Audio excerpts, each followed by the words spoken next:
from Imber Rock Television backstage here at Hard Rock Hell. Pleased to say I've been joined by a band who we're here on the Friday afternoon, coming into Friday evening, and a band who a bit earlier destroyed the second stage all the way from Chicago, Illinois, in the United States of Trump, the Las Vegas. Welcome, guys. Can you introduce yourselves? Hey, Uber Rock, I'm Danny, I play bass. Cherry Singh. Adam, play guitar. Brian Wilkinson, play guitar. Nathan Arling, play drums. So how did you enjoy Hard Rock Hell? Awesome. Fantastic. So far, so good. That was great. It's a great show. Great everything. Hospitality's great, people were great. The crowd was amazing. Band sounded fantastic. It was a good Good crowd. time. It's Good technically vibe. our first festival we played in the UK too. It's our third UK tour. And yeah, third show of this tour. And yeah, it's been great. Do you enjoy playing festivals? Yeah, I think bigger stages, camaraderie with all the bands, you know, just all the people. I think it's cool when you can tell everyone's picked like a destination to go listen to music all weekend and party and just have a good time. Yeah, a lot of opportunity for fans to find out about new bands that maybe they haven't come across, such as yourselves. Yeah, You know, for sure. there are a lot of people there who would be familiar with the name, but maybe haven't heard it yet. Right. And it's a good opportunity for them to just see us because we're here amongst other bands that they want to see. So. An opportunity for bands like us to check out other new bands. See who the competition is. Fans. We're just fans of music. I don't even think we are a competition. I think we just like hanging out and seeing people that believe in music. We're pretty real people, just like music and people and friends and talking and drinking beer and hanging out and high-fiving. Music's an art, not a sport. Yeah. There's a friendly rivalry, of course, that There's too much exists. competition going on. You just need to like rock out and have fun. You just do your thing. If you're doing something that's worth a shit, you just do your thing. It should be good enough. If you got to try too hard and fight everyone else and be a rival of somebody, then you're probably not doing something too genuine. Talking of rivalries, it's probably a good time for you guys to be out of the States. Are you just looking forward to going home with what's happened over the past few days? We're And given where you're from as well. looking forward to the next 4 weeks or something, being in Europe and letting the dust settle of the catastrophe that's occurred. So at it's home. funny. So we flew out on election day. So when our plane left, like no one knew what was going on. So we were like flying through there and like mid-flight. so we wake up for arrive in London the next day. That was pretty interesting. So if the shit hits the fan, in the next 4 weeks, we're probably going to stay here. Is Uber Rock hiring? Just don't want to go home now. You can seek asylum in Aucknafat and Ballygo backwards or somewhere like that in the back end of nowhere in Northern Ireland where we're from. There's a wee club over there called the Diamond that would gladly hide you in the cellar for a couple of months. The local band. Yeah. Yeah. We'll be playing every Wednesday, 9 o'clock. Come on out and see us. So after the European tour, you go back to a changed United States. Well, not quite yet. There's still time for somebody to assassinate him or get him impeached or something. I think everything will be fine. The media creates monsters, and they love monsters. A lot of exaggerations to get people all fired up and freaked out. They instill fear. There's a lot of outlets that instill fear into people that are going to listen to it. He's not a dictator or a king. We have a Congress and all this other stuff that's going to hold him in check if he tries to do stupid. Dude, it's kind of giving people a wake-up call, and in times like this too, I think that's when art and music and people actually even get more. You will see rally around it. Creative, the yeah, so. truly creative, smart artists rise above all this shit and set a tone for really what's happening. I mean, exactly what Nate said and what Brian said. Like, America is based on a lot of fear. I think the whole world is. People buy into that, and I think it's going to be okay. I truly think that America will be okay.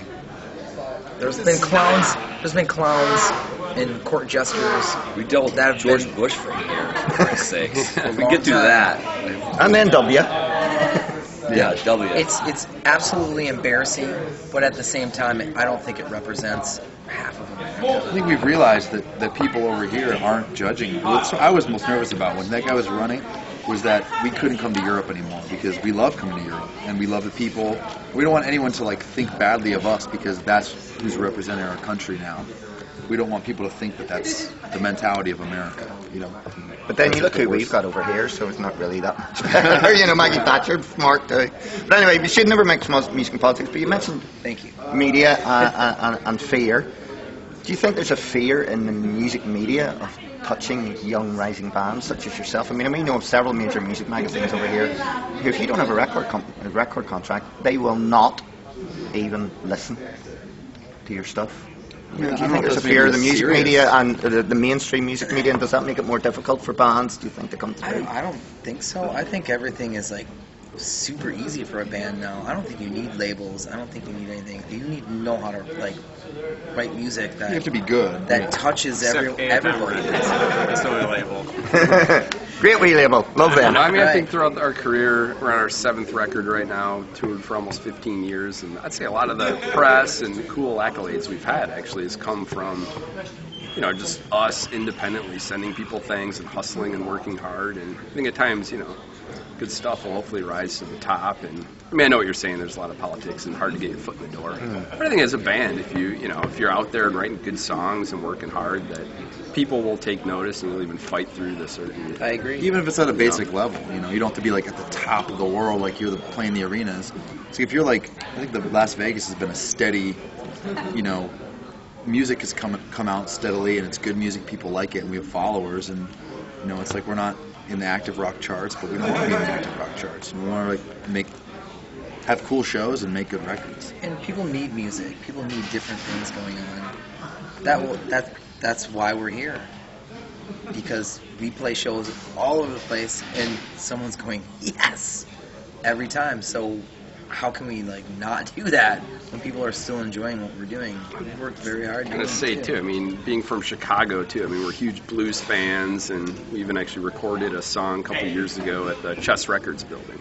But even to reflect back on, you know, those blues guys that I think changed the whole world and created like rock and roll to a certain extent. I mean, a shitty label that was ripping them off, and I mean their business practices weren't, you know, perfect, and the music industry was more vicious then, you know, in the 50s and the 60s than it is even now. But they wrote great stuff, and they influenced the Rolling Stones. I mean, I think there's, again, if you write good music that comes from the heart and you get it out there, I think, you know, people will take notice and things will work out. It's out there. I mean, nowadays it's like there's so much good stuff. So I think the question is, how do people like learn about it, or how do you discover like all this awesome stuff that's out there? It's like we have a very wide channel with the internet of how we consume media and music and stuff. So it's like, how do you put attention, which the major labels used to really laser beam focus on certain bands. The question maybe nowadays is like, how do you get that? How do you spread that kind of attention